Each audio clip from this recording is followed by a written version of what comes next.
মা, আমি বলে যাচ্ছি আমি চুরি করিনি। কুরকুরেটা রাস্তায় পড়েছিল। এই কথাগুলো কি আপনাদের কানে বাজছে না? কারণ এগুলো শুধু শব্দই নয়, এগুলোই ছিল একটা নিষ্পাপ শিশুর শেষ আকুতি। জনসমক্ষে অপমান আর অবিচারের পাহাড়ের তলায় চাপা পড়া এক বুকের হাহাকার ছিল এটা।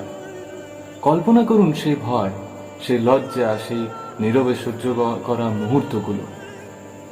আমাদের প্রতিটা পাড়ায় কৃষ্ণেন্দুর মতো এরকম ছেলে আছে যারা মুখ চাপা, অসহায়ভাবে বড়দের সামনে কিছু বলতে পারে না, নির্লজ্জ অপমান সহ্য করে যায়, যারা নীরবে চোখের জল ফেলে। এরকম ইন্ট্রোভার্ট আপনি শয়ে শয়ে পাবেন। একজন প্রাপ্তবয়স্ক সিভিক ভলেন্টিয়ার, সমাজে যাকে বাচ্চারা গুরুজন ভাবে, যার কাজ মানুষকে রক্ষা করা, যার কাজ ছিল প্রকাশ্য বাজারে বাচ্চাটিকে শারীরিক নির্যাতন না করে লজ্জার কালি না মাখিয়ে কাকা জ্যাঠার মতো ঠিক ফুলটা বুঝিয়ে দেওয়া। শুধুমাত্র একটা চিপসের প্যাকেট, যে চিপসের দাম কৃষ্ণেন্দুর পরিবার বলেছে সে দিয়েও ছিল, তবুও শিশুর মনে চোর বলে বদনাম না দিয়ে আঘাত করতে ছাড়েনি লোকটা।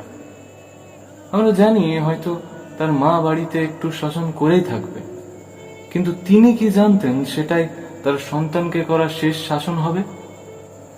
এরপরই এলো সেই বিষাদময় পরিণতি, একটা সুইসাইড নোট, একটা নীরব আর্তনাদ, আর তারপর সব শেষ। কৃষ্ণেন্দু আর নেই, সে ফিরেছে কিন্তু নিষ্প্রাণ দেহে। পেছনে ফেলে গেছে এক অসমাপ্ত শৈশব, একরাশ প্রশ্ন আর আমাদের বুকে জ্বলন্ত আগুন। সত্যি ছেলেটা অনেক